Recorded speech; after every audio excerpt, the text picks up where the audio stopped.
Welcome to the Explainer. I am putting on my military historian hat today because we are going to perform a complete autopsy on one of the greatest military blunders in human history.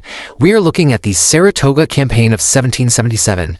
This was an operation that absolutely should have crushed the American Revolution, but instead, it became the exact moment the British Empire lost its grip on its most valuable colonies. Let's get into it. 6,000. I want you to just picture that number for a second. 6,000 highly disciplined, elite British and German soldiers standing in a freezing, muddy field in upstate New York, surrendering their weapons. It's October 17th, 1777, and the remains of one of the finest armies on the planet are now entirely prisoners of war. They marched south expecting to completely crush a colonial rebellion, and instead, the rebellion crushed them. It literally changed the course of global history. Now, what's really interesting about this slide is the sheer contrast between that shocking surrender we just talked about and this unbelievable level of arrogance. This is a direct quote from Lieutenant General John Burgoyne, the guy who lobbied for and won command of this whole operation. His men called him Gentleman Johnny, and he possessed this extreme, almost comical aristocratic confidence before the campaign even got off the ground. He genuinely believed this single expedition was going to make him a national hero. Here is our briefing overview for today's Explainer. We are going to systematically deconstruct this military disaster, step by step. 1. A disastrous surrender. 2. The grand strategic plan. 3. A logistical nightmare. 4. The wilderness trap. 5. Tactical collapse at Saratoga. And 6. The global strategic fallout. Section 1. A disastrous surrender. To understand the scale of this disaster, we really have to set the stage. In early 1777, if you asked anyone in London, the rebellion was basically already over. Parliament just assumed it was a dying tantrum that couldn't possibly withstand a modern European army. Washington's troops were freezing and starving over in New Jersey, Congress was printing totally useless paper money, and honestly, the mood in London wasn't worried, they were just impatient. Section 2. The Grand Strategic Plan. That impatience led directly to the drawing rooms of Whitehall, where King George III, Lord Germain, and our guy General Burgoyne dreamed up a grand strategic plan. In theory, it was incredibly elegant. On paper, it looked like a guaranteed checkmate. Okay, let's dive into this three-pronged invasion plan. The idea was brilliant. Burgoyne would march south from Canada through the wilderness. At the same time, General William Howe would push north up the Hudson River from New York City. Finally, a smaller force under Colonel St. Leger would strike east from Lake Ontario. The grand vision? All three forces converge at Albany. This would slice the 13 colonies perfectly in two, totally isolating New England, which was the beating heart of the rebellion, and essentially starve the revolution of its supplies and coordination. Section 3. A logistical nightmare. As any historian will tell you, grand plans made on a map rarely survive contact with the actual ground. Let's look at the reality of the force Burgoyne assembled up in Canada. He had about 7,800 troops, but it was a total patchwork. Sure, he had 4,000 disciplined British regulars, but he also had 3,100 German mercenaries who were incredibly reluctant to fight someone else's war, plus a mix of loyalist volunteers and Native American allies. And the sheer hubris here is just staggering. Gentleman Johnny insisted on living like a proper aristocrat out in the woods. He packed a personal wine cellar, a portable writing desk, and get this, special accommodations for his mistress. Because, nothing screams tactical wilderness mobility quite like fine dining and dragging 13 heavy cannons through a forest. This was an army built for a European victory parade down a paved road, not a rugged American wilderness campaign. The logistical burden he created for himself is absolutely absurd.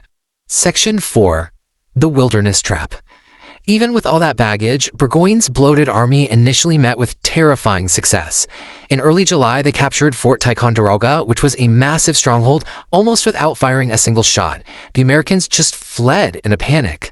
This news absolutely electrified London, but American morale hit rock bottom. For Burgoyne, though, it sent his overconfidence right through the roof, and that led directly to the worst tactical decision of his entire life. And this brilliantly illustrates his fatal flaw. To get to the Hudson River, Burgoyne had a totally logical choice. He could take the water route down Lake George. It was faster, logistically simpler, and actually made sense for an army dragging 130 cannons. But instead, largely because he wanted to maintain the intimidating appearance of an unstoppable land advance, he chose the overland route, right through untouched virgin forest. 23 miles, that's it. But those 23 miles became a literal crawl of death. The American commander in the area, General Philip Schuyler, knew he couldn't win a pitched battle against the British, so he unleashed a ruthless, incredibly aggressive, scorched earth campaign right in Burgoyne's path. The Americans dropped enormous trees across every single trail. They destroyed every bridge, they flooded the low ground, they burned crops. Burgoyne's massive army was forced to hack their way through tangled wilderness in the brutal heat of July. Just picture this. His troops had to build 40 new bridges and lay down a 2-mile log causeway over a swamp, just so those cannons wouldn't sink to their axles in the mud. It took them 3 agonizing weeks just to cover those 23 miles. Meanwhile, his supply line back to Canada was stretching impossibly thin. While they were stuck in this nightmare, Burgoyne's terror tactics completely backfired on him. A young loyalist woman named Jane McCrae was tragically murdered by Native American warriors allied with the British.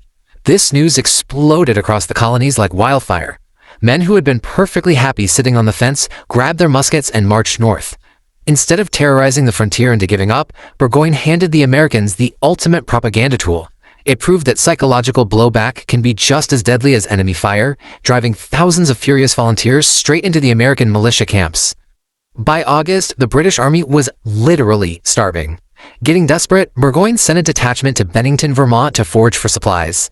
Let's look at this breakdown, because the results were catastrophic. He expected to rally loyalist support and grab some easy plunder. Instead, his troops ran headfirst into 2,000 furious American militiamen led by John Stark. The British lost nearly 1,000 men in a single afternoon. That is 1/8 of his entire army gone, and they gained absolutely zero supplies. So, the crucial point is this ultimate strategic collapse. Remember that elegant 3-pronged plan from Whitehall? Well, Colonel St. Leger's western force had already been routed, and General William Howe, the guy who was supposed to march up the Hudson and meet Burgoyne, he simply abandoned the plan. With some incredibly ambiguous approval from London, Howe loaded his men onto ships and sailed south to capture Philadelphia instead. Burgoyne was now completely isolated, marching blindly into a closing trap with absolutely zero rescue coming. Section 5. Tactical Collapse at Saratoga. Moving into mid-September, despite knowing he was completely on his own, Burgoyne made the unbelievable choice to sever his own lines of communication and cross the Hudson River. Waiting for him south of Saratoga at a place called Bemis Heights was a deeply entrenched American army. Look at this grim numerical reality. American numbers had swelled dramatically to 15,000 troops under the command of Horatio Gates. Burgoyne, on the other hand, was down to fewer than 6,000 effectives. His men were starving, they were exhausted, and he was outnumbered more than 2-1 by heavily fortified American forces. Yet, with classic aristocratic arrogance, he chose to attack anyway. And what Burgoyne ran straight into was the absolute fury of Benedict Arnold. At the Battle of Freeman's Farm, Arnold convinced the cautious American commands to get out from behind their walls and meet the British out in the woods. Arnold used aggressive counter-tactics. He had riflemen picking off British officers from impossible distances, completely shattering the rigid, predictable formations of traditional European linear warfare. The British suffered devastating officer casualties that they just couldn't replace. This all builds to the final, fatal collapse on October 7th at the Battle of Bemis Heights. Benedict Arnold had actually been relieved of his command, but he rode onto the battlefield anyway, totally ignoring orders. He acted like this reckless magnetic force, physically leading a direct assault on a key fortification called the Bremen Redoubt. When that fell, the entire British right flank unraveled. To make matters worse, the brilliant British General Simon Fraser was killed by an American sniper. By nightfall, the very last threads of British cohesion snapped, and they retreated in the pouring mud and rain. Section 6. The Global Strategic Fallout.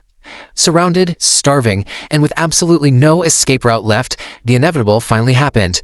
On October 17, 1777, General Burgoyne surrendered his remaining 5,791 troops.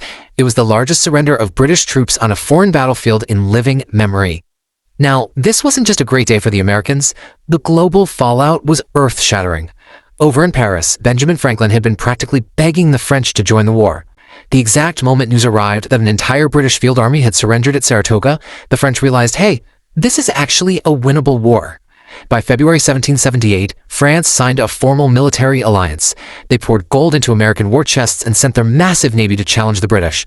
Soon after, Spain and the Netherlands jumped in too. Saratoga instantly turned a localized colonial rebellion into a sprawling global world war. The aftermath for the key commanders involved was incredibly bitter. General Burgoyne returned to England in absolute disgrace. He spent the rest of his life testifying to Parliament, blaming the wilderness, blaming the logistics, blaming William Howe. He never received another military command. On the flip side, Benedict Arnold took a musket ball to the leg, permanently crippling it. He then had to sit back and watch Horatio Gates take all the official credit for the victory. Driven by a sense of injustice, lack of glory, and financial ruin, the absolute hero of Saratoga tragically turned into the most infamous traitor in American history just a few years later. So, all of this brings us to one final ultimate question. Looking at all the evidence, did John Burgoyne lose this campaign through his own tactical arrogance and his obsession with a grand, comfortable victory parade? Or was the brutal, unforgiving reality of the American frontier simply a logistical trap that no European army could have ever survived? Weigh the human arrogance against the power of the wilderness and let me know what you think in the comments. Thanks for joining me on this explainer, and I'll catch you next time.